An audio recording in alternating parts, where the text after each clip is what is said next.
wabarakatuh. Selamat siang Bu Iwin. Waalaikumsalam Bu Evi, selamat siang juga. Gimana kabarnya hari ini Bu Iwin? Alhamdulillah hari ini sehat, seperti biasa, bisa beraktivitas. Ya Bu, mohon izin ya Bu Iwin ya. Hari ini saya mau ada tugas nih wawancara. Itu modul 3.1 pengambilan keputusan oleh kepala sekolah. Jadi hari ini saya mohon izin ya Bu ya, mau berbincang-bincang nih bagaimana Ibu Iwin selaku kepala sekolah mengambil keputusan yang terjadi di sekolah Bu Iwin. Oke, kira-kira ada nggak kasus ya Bu selama ini yang terjadi gitu, yang harus Ibu selesaikan atau belum terselesaikan seperti itu? Oke, yang namanya kita bertugas, bekerja di dalam suatu instansi atau di dalam suatu organisasi, seperti misalnya kita ada di sekolah atau dan lain sebagainya, Ibu Evi, itu yang namanya permasalahan pasti ada. Kemudian dalam setiap pengambilan keputusan kita juga akan mengalami yang namanya ada yang dilema dan segala macamnya, kan seperti itu ya Bu Evi. Jadi di sekolah ini kalau kita tanya untuk kasus mungkin banyak. Salah satunya ya, ada sebuah kasus yang mana terjadinya penolakan dari seorang wali kelas untuk menaikkan seorang siswa ke kelas berikutnya, dikarenakan ada sesuatu hal yang harus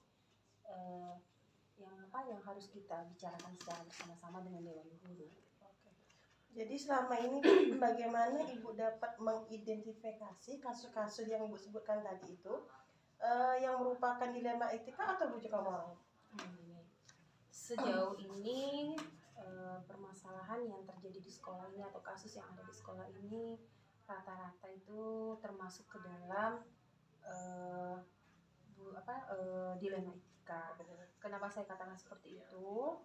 Untuk semua kasus yang terjadi di sekolah ini terselesaikan dengan cara kekeluargaan dan lain sebagainya, maka kami lebih banyak menyelesaikan kasus itu dalam bentuk dilema etika. Cara mengidentifikasinya ya itu tadi Bu Evi, kita melihat seperti apa kasusnya, kemudian permasalahannya bagaimana, bersama dengan Dewan Guru lainnya di kantor. Seperti itu Bu Evi. Jadi Bu, bagaimana Ibu menjalankan pengambilan keputusan di sekolah Ibu, terutama untuk kasus-kasus di mana ada dua kepentingan yang sama-sama benar nih Bu ya, dan sama-sama mengandung nilai kebajikan. Bagaimana cara itu? Nah, untuk menyelesaikan kasus itu Bu Evi ya, pertama kita harus terlebih dahulu menelaah kasus tadi, ke arah mana kasus tadi ya. Bagaimana nih langkah-langkah atau prosedur seperti apa yang bisa Ibu lakukan selama ini, dan hal-hal apa aja yang selama ini Ibu anggap efektif dalam pengambilan keputusan pada kasus-kasus dilema etika? Langkah-langkah yang dilakukan itu tentunya pertama sekali adalah mengkomunikasikan atau bermusyawarah ya Evi. Jadi setiap kali ada permasalahan yang timbul di sekolah yang sekiranya itu harus diputuskan bersama atau dilakukan kepada saya sebagai kepala sekolah, itu biasanya hal yang akan kita lakukan adalah membicarakannya secara bermusyawarah untuk mencapai satu mufakat dikasih. Nah, hal apa saja nih Bu yang selama ini yang menjadi tantangan dalam pengambilan keputusan pada kasus-kasus dilema etika yang Ibu sebutkan tadi? Tantangannya pastinya ya adanya kehendak atau kemauan dari guru atau dari si anak atau oleh murid, seperti itu ya Bu Evi, yang menjadi suatu tantangan yang mana mungkin ketidaksesuaian antara permasalahan dengan hasil keputusan karena mungkin tidak adanya komunikasi. Jadi untuk penyelesaian itu semua tantangan yang terberat itu adalah cara mengkomunikasikan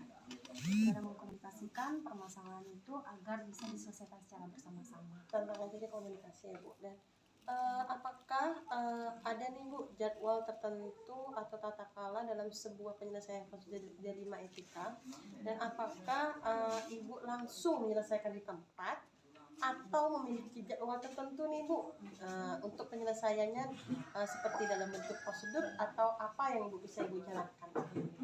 Untuk penyelesaian permasalahan yang kita hadapi itu Bu Evi, tidak ada rasanya prosedur yang harus ditentukan.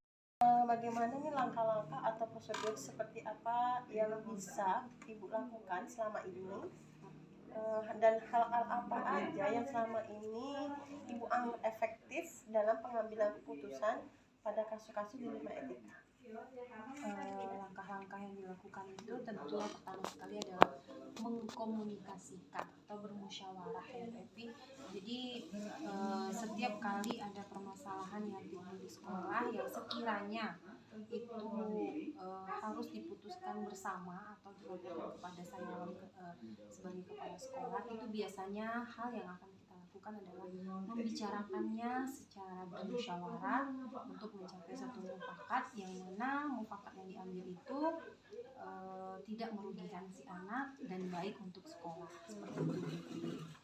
Jadi perlu banyak komunikasi. Nah, hal apa saja nih Bu yang selama ini yang menjadi tantangan dalam pengambilan keputusan pada kasus-kasus dilema etika yang Ibu sebutkan tadi? Tantangannya pastinya ya adanya kehendak atau kemauan dari guru atau dari si anak atau orang jadwal tertentu. Namun ada permasalahan itu sekiranya tidak bisa kita selesaikan pada hari ini, maka akan kita tunda untuk besok, seperti itu. Tapi bukan berarti kita meninggalkan kasus itu. Kita berbincang bersama guru-guru yang lain, mengkomunikasikan dengan. Kadang kita itu sebagai saya misalnya sebagai kepala sekolah, belum tentu keputusan yang saya ambil ini baik menurut teman-teman guru, seperti itu. Jadi supaya tidak ada pertanyaan-pertanyaan di luar dari hasil keputusan, maka dari itu kita melakukan yang namanya musyawarah, duduk bersama, memaparkan permasalahan-permasalahan tersebut sehingga dapat kita selesaikan. Contohnya seperti kasus yang saya utarakan tadi, bahwasanya ada seorang anak yang memiliki prestasi, tetapi ada kekurangan di sana, yaitu ekonomi orang tuanya yang tidak mendukung. Nah, dengan hal kasus permasalahan ini, si anak ini walaupun dia berprestasi, tetapi pemenuhan untuk daftar kehadiran itu kurang untuk menjadi salah satu dasar untuk menaikkan dia ke kelas berikutnya. Seperti itu permasalahannya kan Devi. Tapi setelah kita bincangkan, kita paparkan permasalahan tadi, kenapa anak tadi jarang masuk, kemudian mengapa dia banyak sekali alasannya dan lain sebagainya, seperti itu ya Devi. Akhirnya ada rasa kasihan di hati ini. Andai kata tidak kita naikkan dia ke kelas berikutnya, umur dia sudah usia yang cukup, boleh dikatakan untuk usia anak kelas 4 itu sudah tidak sesuai lagi gitu. Seharusnya dia sudah berada di kelas 5 gitu, karena dia sudah ada tenggang waktu, tadinya sudah ada tenggang waktu tidak sekolah selama satu tahun ya kan. Dia masih mau malah duduk di kelas 4, tapi karena permasalahan seperti yang kita paparkan tadi, dia jarang masuk karena membantu orang tuanya yang lagi sakit. Nggak mungkin kan tahun ini dengan usia yang segitu dia akan kita tinggalkan lagi. Nah, faktor itu pertama ya Bu. Kemudian yang kedua, kita memposisikan diri kita. Seandainya kita berada di posisi anak tersebut, kan gitu. Apa yang harus kita lakukan? Kan seperti itu ya Bu Epi ya. Tentu akan melakukan hal yang sama supaya perekonomian keluarganya tetap jalan. Tentu dia akan mengorbankan dirinya untuk mengorbankan diri kita, kan seperti itu ya Bu Epi ya. Membantu orang tuanya yang sedang sakit supaya menghasilkan uang, kan seperti itu. Kalau kita memposisikan diri kita sebagai anak tersebut, nah itu juga merupakan rasa kasihan dan peduli kita. Jadi banyak hal yang menjadi pertimbangan dalam sebuah keputusan yang akan kita ambil. Jadi salah satunya seperti yang tadi kita lakukan. Gitu. Jadi tidak ada jadwal yang ditetapkan, tidak ada prosedur-prosedur yang akan kita lalui secara formal, namun prosedur dalam penyelesaian suatu kasus itu tetap kita lakukan secara bersama-sama dengan cara mengidentifikasi mengatasi apa sebabnya, mencari sumber akar permasalahannya seperti itu. Nah, lanjutin. Sering aja kak aja kak. Iya, dia di situ. Tak, jangan. Udah. Jangan. Itu mau sengaja dikat. 1, 2, 3. Nah, berarti itu juga termasuk faktor ya Bu ya, termasuk faktor yang mempermudah dan membantu dalam ibu mengambil keputusan dalam penyelesaian kasus dilema etika. Seperti itu Bu. Iya, iya. Dalam mengambil suatu keputusan, baik itu dia dalam bentuk dilema etika ya Bu Evi ya, kita memang harus memikirkan atau mengkaji ulang lebih dalam faktor-faktor penyebab terjadinya kasus tersebut sebelum kita bisa memutuskan suatu keputusan yang nantinya keputusan yang kita lakukan itu atau yang kita ambil tidak ada pertanyaan-pertanyaan berikutnya seperti itu. Nah, dari semua hal yang tadi dipaparkan Bu, tadi disampaikan nih ya, pelajaran apa ini yang dapat ibu petik dari pengalaman ibu dalam pengambilan keputusan dalam penyelesaian dilema etika dari kasus yang ibu sebutkan tadi? Pelajaran yang saya ambil banyak sekali ya Bu ya. Selain untuk melatih pemikiran saya menjadi orang yang lebih dewasa, lebih bijaksana, jadi melalui kasus-kasus yang saya hadapi itu adalah salah satu pengalaman yang saya jadikan sebagai pembelajaran untuk saya jika nanti saya akan menemukan kasus yang sama terjadi di sekolah seperti itu. Jadi pembelajaran yang kita ambil selain dari pengalaman juga ada melatih diri kita untuk menjadi orang yang lebih bijak, melatih cara kita berkomunikasi, cara permasalahan yang dihadapi seperti itu. Terima kasih Bu ya, sudah panjang lebar Ibu menjelaskan dalam pengambilan keputusan tadi ya Bu ya. Luar biasa juga banyak yang saya dapatkan Ibu hari ini dari perbincangan kita di wawancara kita. Terima kasih untuk waktunya hari ini Bu. Terima kasih juga atas kesediaannya saya wawancara nih. Saya akhiri. Assalamualaikum warahmatullahi wabarakatuh. Selamat siang Pak. Siang, waalaikumsalam warahmatullahi wabarakatuh. Gimana kabarnya nih Pak? Alhamdulillah. Bu Evi gimana kabar? Sehat? Alhamdulillah sehat nih Pak. Tetap semangat ya. Iya, insya Allah Pak. Baik nih Pak, mohon izin nih Pak ya, saya ingin mewawancari Bapak nih untuk tugas modul 3.1 pengambilan keputusan oleh kepala sekolah. Ya. Selama ini bagaimana sih kasus-kasus yang merupakan dilema etika atau bujukan moral? Ada nggak kasus-kasus yang berhubungan dilema etika atau bujukan moral yang terjadi di sekolah? Untuk mengidentifikasi nilai-nilai ataupun dilema etika atau pembujukan moral yang ada di sekolah, itu kita identifikasi selaku kepala sekolah. Yang pertama yang kita lakukan itu melihat apakah masalah tersebut termasuk pelanggaran aturan atau tidak. Nah, kalau seandainya pelanggaran aturan, itu sangat mudah diatasi dengan menerapkan aturan yang berlaku. Jika salah, katakan salah. Jika tidak, maka katakan tidak.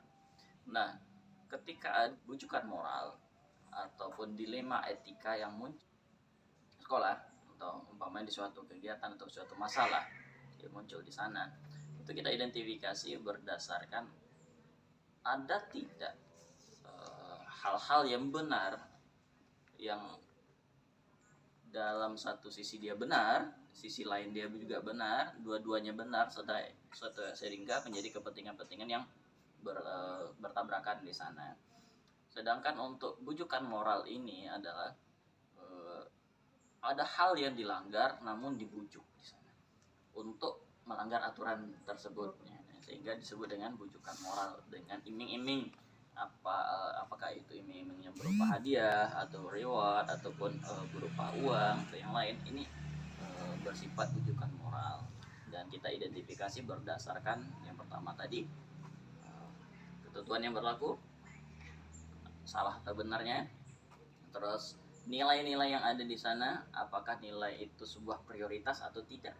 Yang ketiga ada bujukan-bujukan untuk melakukan hal yang tidak benar di sana. Jadi identifikasinya berdasarkan itu. Baik, selanjutnya nih Pak, bagaimana Bapak menjalankan pengambilan keputusan di sekolah Bapak terutama untuk kasus-kasus yang Bapak paparkan tadi ya Pak ya. Ada dua kepentingan yang sama-sama benar yang tadi sudah Bapak singgung sedikit tadi ya, atau mengandung nilai-nilai kebajikan. Nilai-nilai kebajikan yang muncul dalam suatu dilema. Yang dikatakan dilema berarti kan ada yang benar lawan dengan yang benar. Kalau benar dengan salah kan melanggar aturan namanya. Kalau seandainya benar dengan benar, ini yang muncul dilema sehari-hari. Dan dilema-dilema ini kita ambil mengatasi masalahnya dengan skala-skala prioritas yang ada. Skala prioritas yang ada sifat personal ataupun bersifat ada ramai. Kalau dia bersifat personal, umpamanya hanya untuk dia sendiri, nah kebijakan yang kita ambil di sana dengan cara berkomunikasi, berdiskusi, memusyawarahkan solusi yang terbaik. Tapi kalau seandainya kebijakan itu akan menyangkut hal yang ramai, tentu perlu musyawarah yang lebih besar lagi. Nah, skala prioritasnya di sana, kalau di sekolah, tentu prioritas kita adalah anak. Pusat dari mindset kita adalah pemenuhan kebutuhan anak. Nah, apabila kebutuhan anak itu tercukupi dari solusi kita ambil atau prioritas yang kita ambil, maka itu adalah hal yang baik. Tapi kalau solusi yang kita ambil itu malah mengurangi hak anak, maka itu tidak solusi yang baik. Ya. Jadi prioritasnya kita tentukan dulu yang mana, sehingga pengambilan keputusan itu bisa benar-benar sesuai dengan tugas pokok kita sebagai pendidik dan tugas visi dari pendidikan itu sendiri. Baik Pak, ada nggak langkah-langkah atau prosedur yang biasa Bapak dilema etika itu, atau ada nggak hal yang paling efektif gitu dalam penyelesaian kasus dilema etika ini? Hal yang ini prosedural ya. Prosedur kita dalam mengatasi suatu masalah. Yang pertama yang kita hadapi itu masalahnya apa. Tentu diketahui dulu, diidentifikasi terlebih dahulu masalahnya itu di mana. Fokus dari inti-inti dari masalah itu kepada siapa dan bagaimana. Kita contohkan nih, umpama di sekolah kita kekurangan guru. Contoh di SD 1 Benteng Hulu kekurangan guru. Nah, ada guru yang melamar masuk. Sedangkan ketentuan yang berlaku menyatakan bahwasanya sekolah tidak boleh menerima guru honor lagi. Nah, ini tentu ada dua buah yang seharusnya kita butuh. Ada orang datang, seharusnya bisa klop, bisa diatasi masalah yang ada. Tapi karena aturan yang berlaku mengatakan bahwasanya guru itu tidak boleh diangkat lagi semenjak beberapa tahun yang lalu. Nah, dilemanya di sini adalah jika guru ini sudah kita tolak nih, datang lagi nih kepentingan lain datang untuk ingin masuk ke sekolah ini, menyampaikan bahwasanya si A ini saudaranya si B, saudaranya sini, sehingga ada penekanan di sana, dilema bujukan moral di sana muncul. Tentu cara mengatasinya jika hal ini terjadi, tentu kan diskusi, menyampaikan dengan bahasa yang baik, bahasa yang sopan, dan menyampaikan apa aturan yang ada di lingkungan sekolah yang sudah berlaku sejak lama. Jika hal tersebut kita diskusikan dengan baik, harapannya orang-orang yang berhadapan dengan kita itu bisa mengerti dengan hal tersebut. Dan sebelum itu, sebagai kepala sekolah tentu berdiskusi terlebih dahulu dengan rekan-rekan guru, bagaimana pengambilan keputusan ini, apakah kita mengambil guru kekurangan tadi dari meminjam guru lain ataupun menunggu dari ketetapan dinas pendidikan kita menetapkan bahwasanya di sekolah kita beranggapan belum membutuhkan. Kita contohkan di sekolah itu guru bahasa Inggris dibutuhkan di SD. Selama K13 guru SD itu tidak ada pembelajaran bahasa Inggris yang diwajibkan. Sedangkan pada kurikulum Merdeka itu ada mata pelajaran muatan lokal, itu bahasa Inggris, sehingga kita membutuhkan bahasa Inggris. Tapi kalau di saat ditanya analisis kebutuhan gurunya, jika bahasa Inggris ini dimasukkan ke guru kelas, tentu ini memenuhi, karena guru kelas itu sudah memahami semua mata pelajaran seyogyanya. Karena guru kelas itu kan di SD semua bisa. Nah, untuk mengatasi tersebut, kita bisa bermusyawarah terlebih dahulu dengan rekan-rekan guru. Bisa tidak, kalau bisa kita laksanakan, jika tidak, kita tidak buat muatan lokalnya, seperti itu. Kan boleh tidak melaksanakan bahasa Inggris di sekolah jika tidak mampu, kan boleh. Tapi selagi kita mampu, gurunya mampu, kita laksanakan. Nah, ini perlu musyawarah juga. Jadi langkah prosedurnya pertama tadi, identifikasi masalahnya terlebih dahulu. Terus yang kedua, musyawarahkan. Yang ketiga, apabila ada yang ingin melanggar ketetapan tersebut ataupun ada yang ingin membujuk, maka kita jelaskan dengan baik dan santun. Seperti itu. Terima kasih nih Pak ya, sudah panjang lebar dijelaskan tentang prosedur. Nah, kira-kira ada nggak tantangannya Pak dalam penyelesaian kasus-kasus yang Bapak paparkan tadi itu? Tentu ada tantangan yang muncul itu ada. Iya. Kita ambil sebuah kasus ya, kebutuhan kita terhadap guru bahasa Inggris. Walaupun guru kelas itu sudah bisa, tapi tidak semua, kita akui bersama, tidak semua guru kelas itu mampu menguasai bahasa Inggris. Tidak semua. Nah, basicnya ataupun dasarnya insya Allah semua guru kelas mampu. Namun kalau lanjutan tentu tidak.